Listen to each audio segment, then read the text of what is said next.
very abstract to creating something that was recognizable.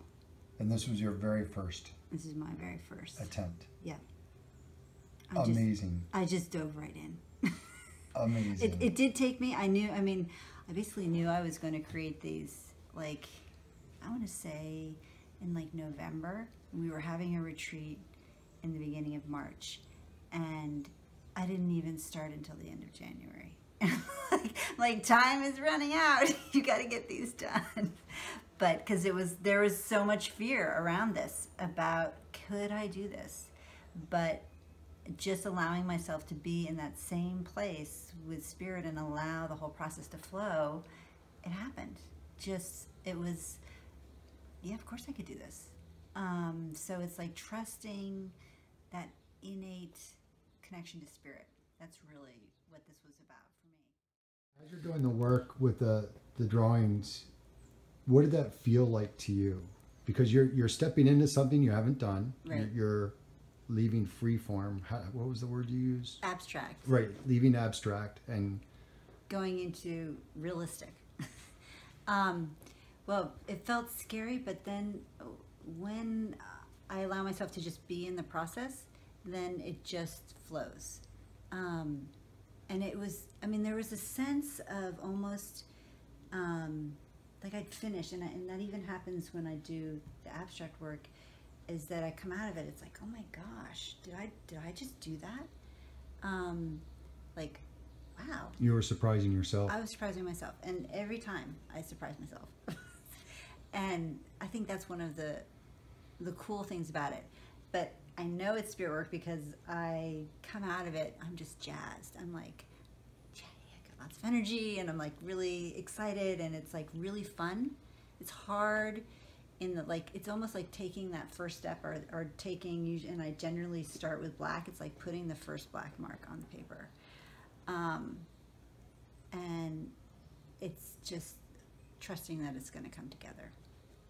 So what's your goal with these drawings? So the goal is we want to create a deck of cards. Well, not like 52, but ideally I already have them in my head and they're lining up to be drawn, like between probably 32 or 48. And then with the cards, there's a series of questions with each image it's either you either go from the image or from the questions, and it's a way of tapping into your inner wisdom, and it's through writing, just stream of consciousness writing. Like, what is it about this eagle? And you would just start writing. And because we all have the ability to connect with the spirit of this animal, and it has messages and guidance for all of us. And it's going to change depending on when you're sitting in front of it. The message for you day to day could change, but it's sort of tapping into it ourselves rather than having somebody else give us the information. We're diving in and we're pulling out what we have access to in ourselves, because really we have access to everything that's in the universe through us. So it's just another channel in. So yeah, we would like to be doing circles with these cards and putting the whole deck together. So. And you said we, so you have a partner. I do. My partner, Libby Moore. She comes up with the questions. She's a writer. She's also extremely spiritually guided and grounded. We are really connected, and we have a lot of fun working together and running our circles and our retreats. It just feels very much in the flow when we are working together. And it started with doing these books. Right. So, and your venture together is called Opening Pathways. Yes. And to you, Opening Pathways denotes something specific. If you can describe that for our audience. It taps into, it's really that we have access to a multitude of pathways to come into our inner wisdom. And we're coming up with almost like a toolbox for people to access that. And that by accessing our inner wisdom, we're connecting to spirit, our spirit can be, you can think of as energy. There's a lot of different terms for it, but it's the sort of bigger, beyond us that we can access through. I always feel like it's coming right from my heart. Like I feel it through my heart, and I know it's there when it's in my heart. If my too much of this going on in my head or too much thinking, then I'm not connected to that place. So it's ways for us to get into that inner wisdom, and through using the animal cards, through creative process where we use collage, and it's just acts, it's a way of helping people to slow down, allow the process to be what guides rather than the mind that is guiding. And it's amazing what can happen when we allow ourselves to do that. All right, so to be honest with our audience, Yep. slowing down, being in the moment, and trying to get in tune with yourself was not always a way of life for you. No. Definitely not. Right. So I don't know if you wanted to call it the old versus the new, but can you describe a little bit to our audience where you've come from and how this shift happened? Sure. So my parents divorced when I was 3 years old, and my mom, we moved out to Idaho. Sort of a quick, and then as sort of childhood happened, different things that sort of, I was very connected as a little girl to the natural world. Loved being by the water, on the ocean, loved walking in the woods, playing in the rivers. We had a beaver pond behind our house, and the river and mountains right behind our house in Idaho. And it was like a source of huge comfort for me to just, like, if anything was not going well with friends or whatever, I would just go for a walk on my own. And so that was like a key part of who I was. I didn't know it at the time. And I would allow, I mean, I think part of it is I loved to just be in that imaginative world, not thinking, just allowing my mind to wander. Fast forward, I go to college, get married, have 2 kids, and I'm just going forward with my life without necessarily any thought like, this is what I do, I'm a mom, I'm looking, and I loved, and it was actually a very conscious choice to stay home and be with my kids. It was like, there was a knowing in me that, like, having children was a really important part of my life. And so I dove in 100%. And as my kids got older, there was like an unease. I was like snappy with my kids, snappy with my husband. I felt on edge, and I couldn't name it, but I felt like there was like, okay, there's got to be more than this. It feels like there's more than this for me, and I'm just not accessing it. And I remember talking to my husband, and we were talking about maybe it's time for you to go back to work.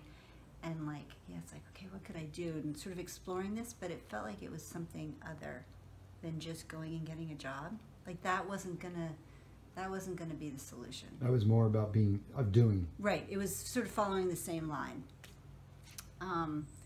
And I was part of a women's circle, and one of the women in the circle, Mary Becker, had been to these women's retreats, and she would come back and she would share with us, and we're like, oh, that sounds really interesting. And she was going to one, it's like in the fall, and she said there was one in January, and I brought the flyer home and showed it to my husband. He said, that sounds interesting. You've been interested. You should do that. I'm like, should I? Sort of like, really? And so I made the decision to go, and it was interesting how there were so many places where I was trying to get out of it.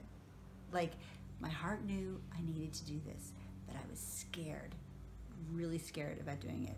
There were so many ways where I was like, oh, I could just cancel. I don't have to go. And Mary, my friend, she was, once I said I was going, she was so excited. She's like, oh yeah, I'm so glad you're willing to jump into the abyss. And I was like, the abyss. like, that wasn't on the description. I didn't see that part. I'm not sure I'd go. But at the same time, I knew I needed to do this. Like there was something that I needed to, and I needed help. I needed help in finding it. And Susan Rankich, the woman who ran the retreat, was very intuitive. And I mean, she, like the first thing she said to me, she said, "Oh, you're an old hat at this." I'm like, "No, this is my first one.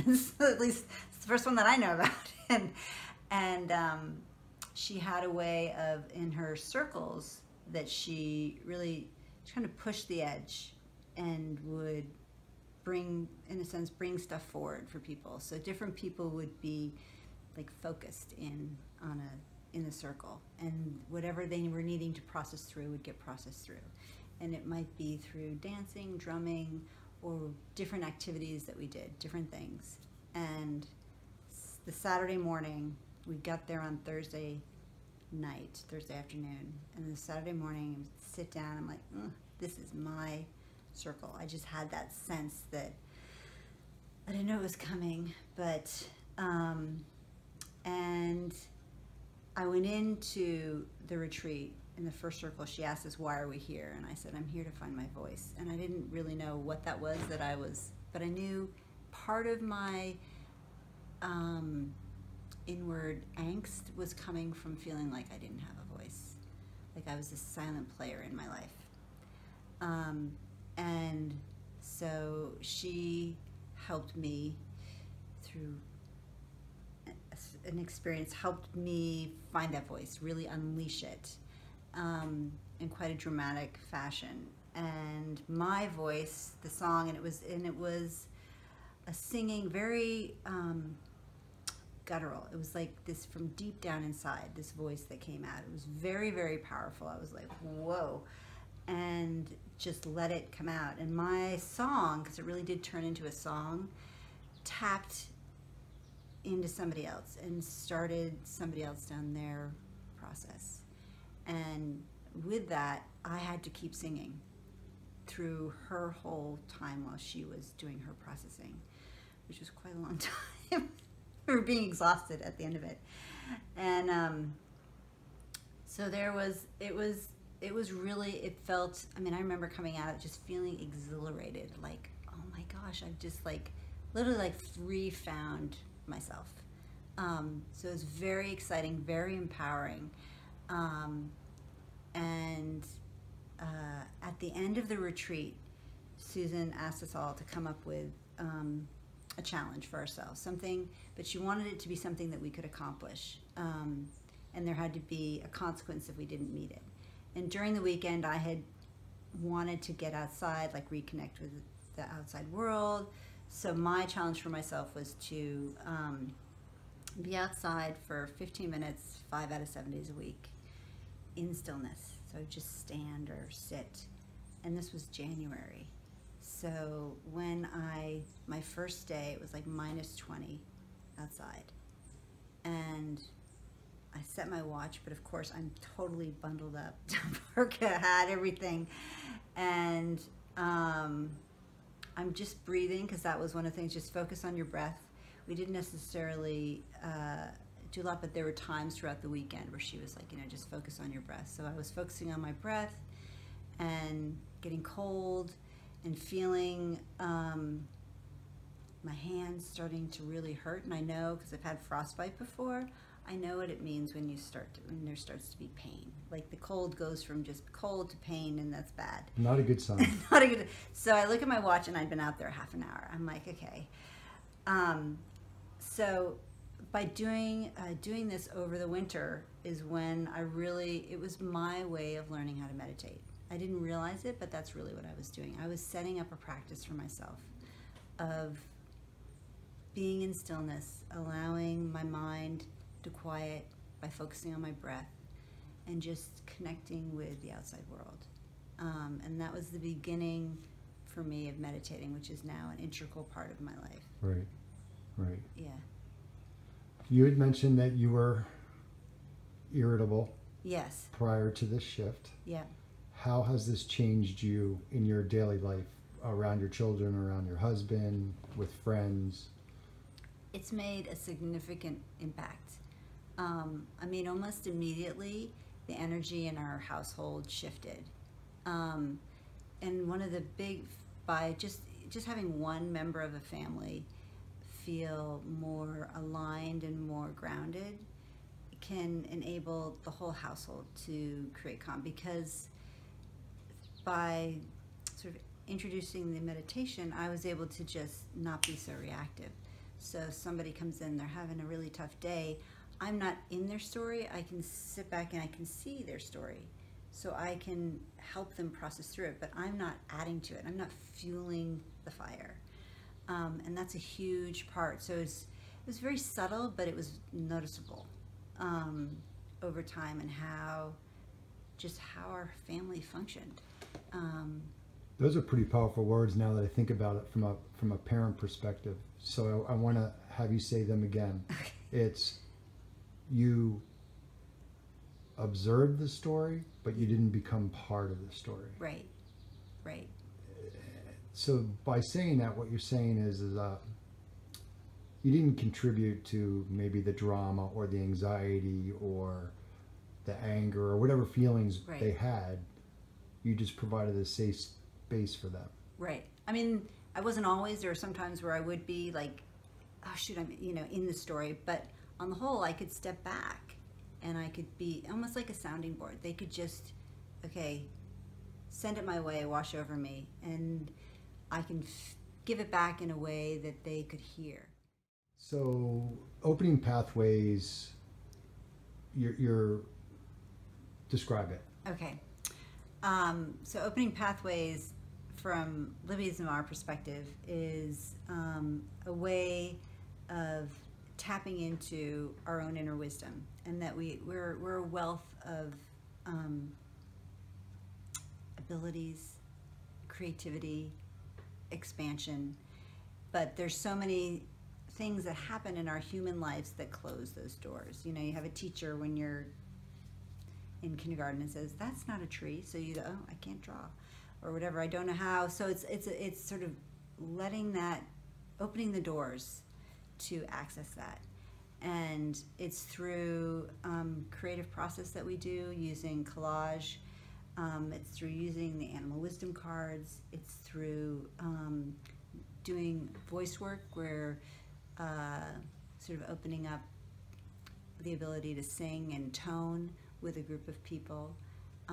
It's connecting to nature. It's through movement. And really, the number of ways that we can access our own inner wisdom is endless, and we're just discovering them. And it's like creating a tool chest for people that they can tap into. Right. Because the more we're connected to that part of ourselves, the better our lives are going to be. And there's a part about community too, right? Huge part about community. Because what happens that's amazing in every time we have a circle is that we center, and then we create, and then we connect. And it's in that connecting part that we really see how we as energetic beings are communicating with each other when we're not even consciously aware of it. That we are, so I always think of it as like, okay, we're creating our own individual piece, but then there's this collective piece that we've created that when we're doing it, we're not aware that we're doing it as a collective group, but it comes through. There's always, no matter who's in the group, how connected people are or not connected, that there are these threads that end up weaving their way through. And when we do the connecting point, it's very much not like a critique. It's really like, what does this person's, whatever they've created, how does that make me feel? Right. It's going in or enabling them to see something in it that they may not have seen. They can then be like, oh my gosh, I had no idea that's the story I was telling. Because every time we do collage work or we do this creative process work, we're telling a story. We may not know, and even when we thought, we've been thinking as we've been creating it, this is what I'm creating. When you have the opportunity to share and other people see it, you're like, oh, that isn't at all what I was creating. My story was this. And it's oftentimes that's exactly the story you needed to hear. It's like to me, everything is helping us be on our path, and our path of the path that we agreed to live when we got on this planet. Right. And it connects us. So speaking of being on our path, yeah, there are folks in our audience that may feel like they're not quite on their path, but they actually are. But that's a whole other story. Right. But, I provide an opportunity for the people that we interview a chance to share one nugget of wisdom. I mean, you already have in all that you said, but if you could kind of like throw out one piece of advice or wisdom or guidance to our audience. I would be that we are all incredibly gifted and talented. It's just a matter of tapping into it and allowing ourselves to say yes to things that may feel a little scary, that and to that ability to slow down and just listen to, I mean, in listening, and sometimes it's not just listening, it's feeling our hearts. Our hearts really, to me, the heart is where we connect to spirit and the universe. And when we can just listen, it's going to guide us in the right direction. It's going to connect us to the right people. It's going to open doors for us in the way that we want to do. And that too, I did not think of myself as an artist 8 years ago. Your artwork is amazing. Thank you. Amazing. And so you just don't know what's inside of you. I did not think I could sing. I had this voice inside of me. I mean, there's a lot of things that I didn't believe were part of me that are. And I feel like everybody has gifts to share. So if you want to explore a way to get better in touch with your gifts, Opening Pathways is a wonderful initiative that Hilary and Libby have started, and you can find out more information on their Facebook page, which is Opening Pathways. And what's the town you have listed for that? Yarmouth. Okay, so Opening Pathways. Down the road, there'll be a website, but in the meantime, go to the Facebook page. And Hilary, you've been absolutely wonderful, extremely patient as we work through some technology issues.